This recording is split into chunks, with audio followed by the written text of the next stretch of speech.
Welcome to Reframe and Reclaim. We are Courtney Huckabee, a psychotherapist, and Jen Harris, an interior designer who have teamed up to reflect, challenge, and reframe your mindset in relationship with your personal belongings. Find the reframe. Start your reclaim. Hi, and welcome back to another episode of Reframe and Reclaim. I'm Jen Harris. And I'm Courtney Huckabee. And today we're discussing how, that cup of coffee, it could be costing you your bigger dreams. So I know this is a problem I've had in the past and lots of people do, but especially with millennials, did you know that 46% of millennials spend $100 or more a month on impulse shopping, and 18% spend over $200 a month? I believe that. I'm Yes. a millennial. Yeah. I believe it. Yes, very much so. Do you ever do impulse spending? Never. No. What is that?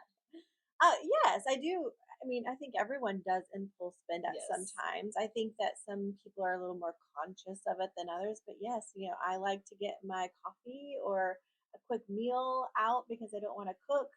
Yes. Maybe that online purchase just because it looks really great and it's on sale. So let's get it. So yes, I do. What about you? Food is mine. I do not like cooking. People who know me know that's not my forte or my love. So anytime I can have someone else cook for me, it's worth the cost. So that's where my money tends to go.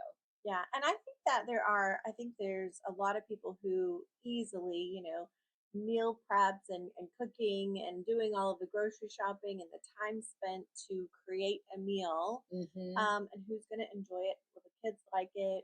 Is it a new recipe? I think a lot of us do prefer to go to the convenient route of just go out to eat. Yes. So that's me. yes. And you said you're more of a coffee person? I need caffeine in the morning. Definitely. I'm definitely in the mom chapter of a young child and running a business and things. So yes, I like coffee, but I have changed my coffee habits. Jen, you might be proud of me. Yes, tell me. I do tend 4 out of 5 days out of the week to brew coffee at home. Hey. Because I don't like, just a drip coffee. I like the lattes with cinnamon. And she's a fancy lady, y'all. Give me some almond milk in that. And so it does add up. And there'll be times that I pull up to the coffee shop and I'm like, oh, and I'll just get a little, breakfast thing. And it's like $15 or $16 just for me. And so I've kind of paid attention to that cost that adds up very quickly.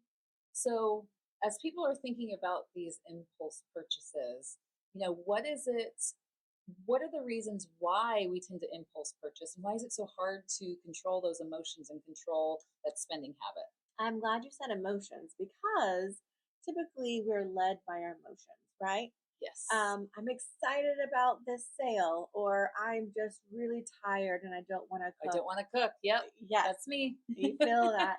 I think emotional regulation is one of the bigger things. We're driven by our emotion. We're driven by the immediacy or the immediate gratification that spending might fulfill in me for that one moment. So I think if we are to slow down and pause, which we talk about a lot in decision making, let's not make an impulse decision, an impulse purchase, we are more likely to really weigh out the opportunity cost.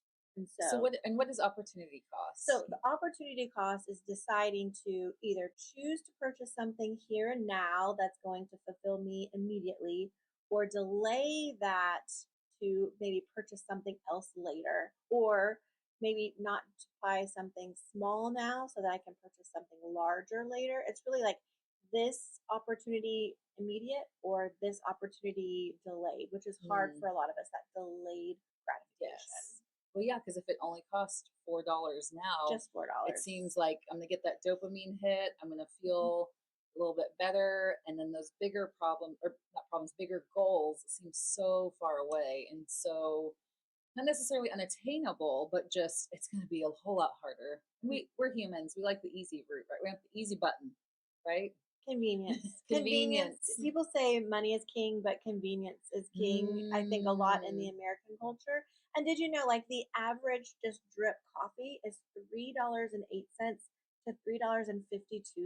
So if you buy a coffee every day of the week, it's just a regular drip coffee. I Yeah. mean, that adds up very easily.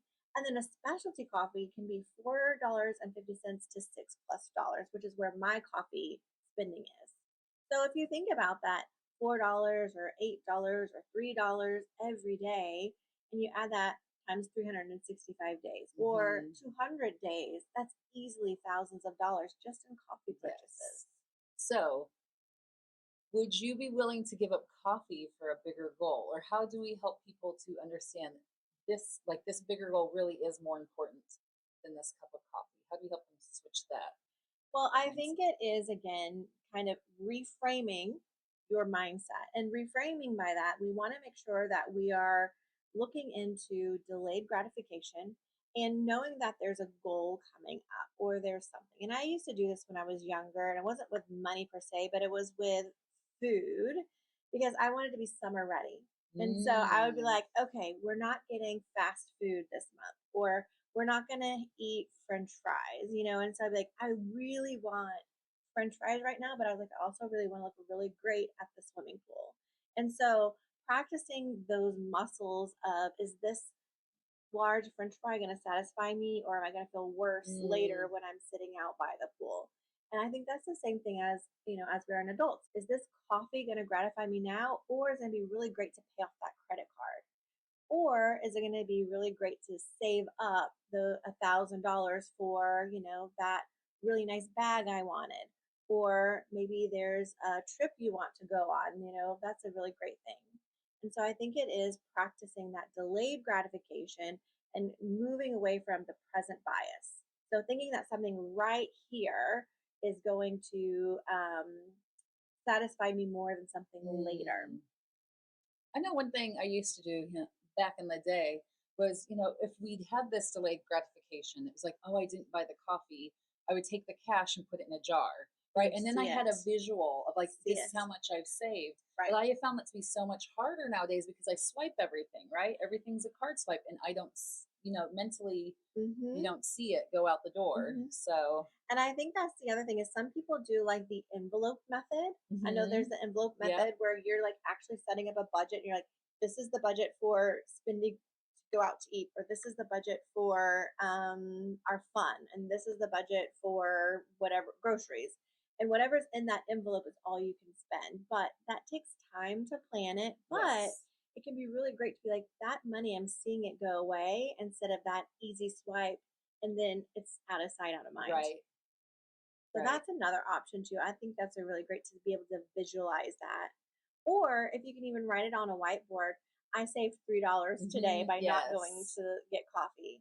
Or a family of five, if you're just like going fast food, the average family of five fast food total is anywhere from $40 to $70. That's like McDonald's. That's like, going to grab a burger, or, if you're going Taco Bell, like really simple, Yes. fast, and not healthy food. Right. But if you wanted to go and sit down, just a casual family dining, that can be anywhere from $75 to $120. Yep. And if you're going out to eat every week, that can be $40 to $120 every week that could be spent on. I'm just here shaking my head because I'm doing the math and I'm like, just spend it. But not to say you shouldn't spend money on Right. convenience. It's just if there are bigger goals or there are other things that have a bigger opportunity Hmm. cost that you really want to save up for or work towards, having a visual of some kind can be really, really helpful. And one thing someone I'd heard before and learned was, by the time you get through the drive-through, usually it's like if you're going out, it's still going to be 20 minutes about, right? Like to go in, get through the line, get back home with your food. And it really will take that long to cook a pizza, right? To preheat an oven, throw a pizza in. And while pizza still isn't like the healthiest option, it does show like if you're just wanting that quick meal, you really can do that at home. And while I don't always live by that rule, I do try and Sure. tell myself that, like, no, I can just go home and make this. And I can do, you know, $10 pizzas or even two $6 pizzas. So for the cost of $15 to $20, I can feed my family as opposed to $40. And so, right there, that's a really quick, big impact of savings. Or if you're going and like getting pizza takeout, how much does that cost versus making pizza at home? Right. And if you have kids or smaller people in your home, you can make it a whole event of, you get to make your own personal pizza. And then they're learning some life skills as well. And it's a family event and we're making memories together and everybody gets what they want instead of having to split the cheese or split the, supreme pizza.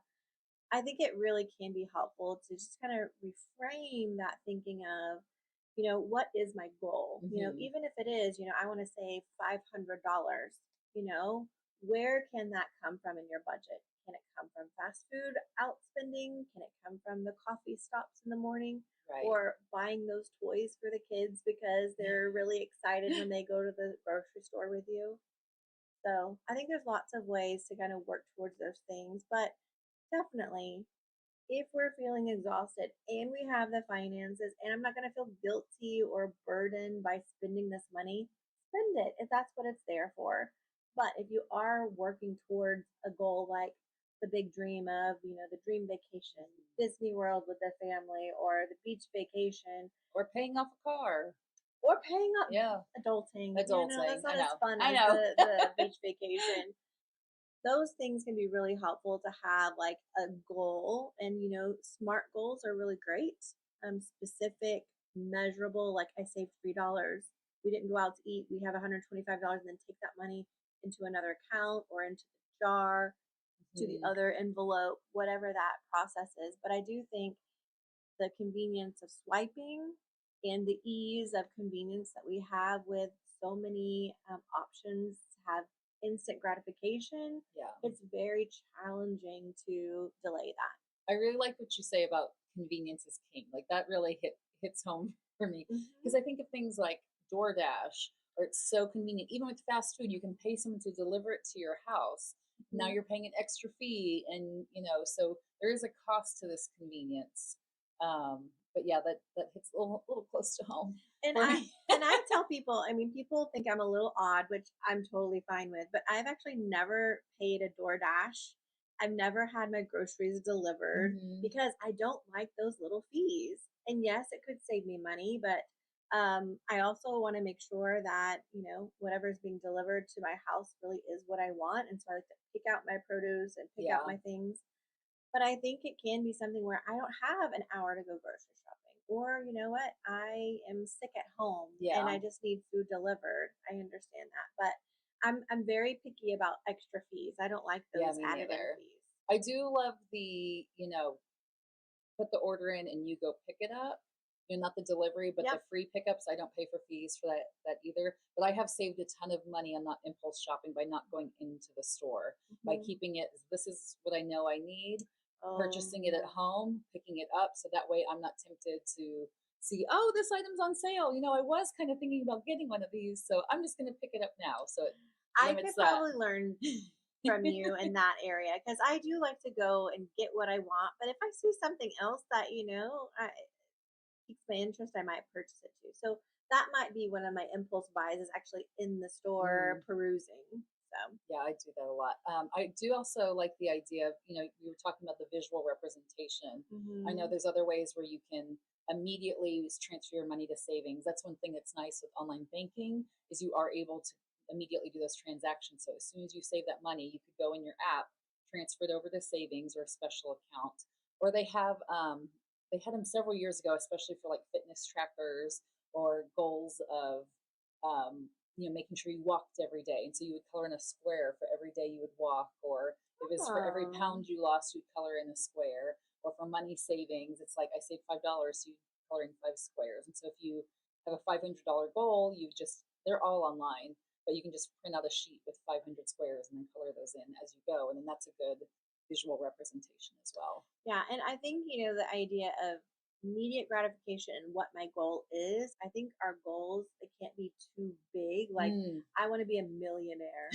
And so $3 and $1 million is a very big difference. And so maybe we start with, a smaller goal to get to the larger goal. I think that can be really helpful too, to help delay that gratification and really think of that cost benefit. Yeah. I know I'm just sitting here just thinking like, okay, what do I need to cut back on to save for my goals? So what's like a big goal that's a delayed gratification that you save for? That I have saved Mhm. for. Or are saving for now, either or? Um, you know, I really wanted to go and visit family overseas last year, after Christmas for New Year's. So, for 3 or 4 months, so we decided to go ahead and buy the airplane tickets because we had family to stay with. But for 3 or 4 months, we actually did eat at home most of the time, and we were stopping our Amazon purchases. Like me and my husband love the convenience of Amazon and having something delivered to my house in that way. But we did that, and I felt really good that we saved money for that. And then when we came back from our trip, we promised ourselves we would pay for that trip. We would pay off the credit card. And we did do that, but we had to, after New Year's, also, do a little bit more of that cutting back. And I think it's kind of stuck with us. We are not going out to eat. We're cooking a lot more at home, Mhm. and having, I feel like, less rush times actually, because we go and sit down. We have to wait for the waiter and have our food delivered, Yeah, which you're is at the mercy of great. the restaurant as to how long it will But if take. the restaurant's busy and I have a 5-year-old who needs to be Yes. in bed by 7:30 and my husband who gets off work by 6, it was stressful for me.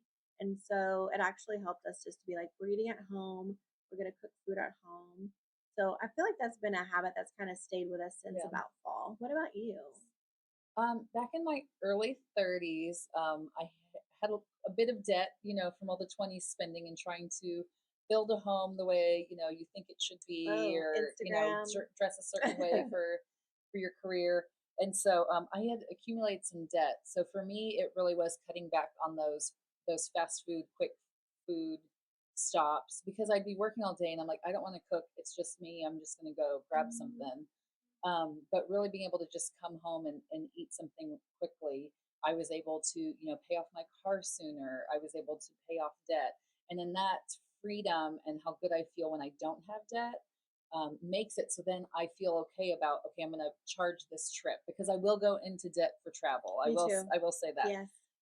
And so then it allows me like, okay, I can budget this. If it's a little bit more expensive, I feel okay putting it on a credit card because I know I will pay it off Hmm. very quickly and not pay those all the Interest interest because fees. I hate interest fees. Like I there's nothing I hate more. Like you were saying, I don't like delivery fees. yes, I don't like interest fees. I want to keep as much money of mine as possible. And that's how they make the money, because convenience Yes. really is king. And they're like, well, I heard a thing. I'm not a Ticketmaster person. I don't go to a lot of concerts. That's not my jam. Travel's my jam. But I heard it was like, there's a convenience fee for printing the ticket. There's a Mm, convenience fee for an email of the ticket. There's a convenience fee for, whatever. I don't know. But that's where they make the money, because you're like, yes, and I do need it emailed, and I do need a physical copy, and I do want to make sure I have parking, and I do want to make sure that I can be VIP. A lot of people will just like just a little bit more and a little bit yeah. more, and then now we're like $50 into fees, and they've made Yes. that money. So if you've had that problem where somewhere between, your 12th coffee run and your fourth Target run, and all of a sudden you're like, my goals are becoming unattainable, there's a term for that. They call it the latte factor. So if your money is slowly kind of bleeding out. So most of our spending habits and our money that we're trying to save isn't wasted in not wasted, it's not the right word, but aren't spent on big purchases. It's Sure. those little tiny transactions that Mhm. really add up. And that's the present bias, if you're going to the Mm, the scientific term. So the latte factor, or the present bias. What I'm doing now isn't really going to impact later. It has more importance, or that mm, immediate gratification now. I will say that immediate gratification, delaying that, is a really great life skill for us as adults, but teaching this to our children too. It can be really helpful for us to be role modeling that for our kids, because a lot of people get caught up in, it feels good now, or I want right. this now, or it'll help me feel better if I get this now. And delaying that can really help us realize that we can work through that, or we can actually find another solution to something rather than the first thought that comes up. So, just a quick note as we're about wrapping this up for our listeners. Let's say someone just walked into the store and they're like, oh, this is only $5. I really need this. Or they're driving home and they're like, I really just want to stop and pick up food. What can we do to help reframe our mindset in that moment when it is so hard to think of that delayed gratification? So, if you're starving and you're going to feel good about the food you're going to buy and it's going to feel good later on and you have $1 million in your bank account already, spend it. I think it really is, will this right now feel good or will I feel good about it later? Because I know whenever I stop and I get that burger because I'm starving and that's the hunger, immediate emotional dysregulation, I'm actually going to feel gross later after eating that burger because, I do want to be healthier and I'm not used to eating the large french fry with a burger, but I don't want to waste my money because I spent the Mm, combo meal and I had to get a soda because that's how it comes. So I really think of not just in that moment what will feel good, but will I feel good later too? mhm. And so, or will I use this $5 thing later? Have I been looking for this for a long time, or oh, that's kind of fun? So thinking maybe where those impulses are. So if you're in your car, maybe it's taking a sticky note and writing Disneyland on it or something, or Oh, whatever your that's a goal is, and put great it in your visual. car. Yes. Maybe something like that. Or is it like taking a breath? Is breathing good? Or what? Breathing is helpful in Okay. life. Yeah. I mean, I know a lot of people say breathe, breathe, breathe. Yes, breathing is great. It's not going to fix everything, but it Mhm. definitely, I think it really is the cognitive thought. If you're an adult, the cognitive thought of what is this going to do for me today and how will that impact me tomorrow? And I think that's really going to be helpful.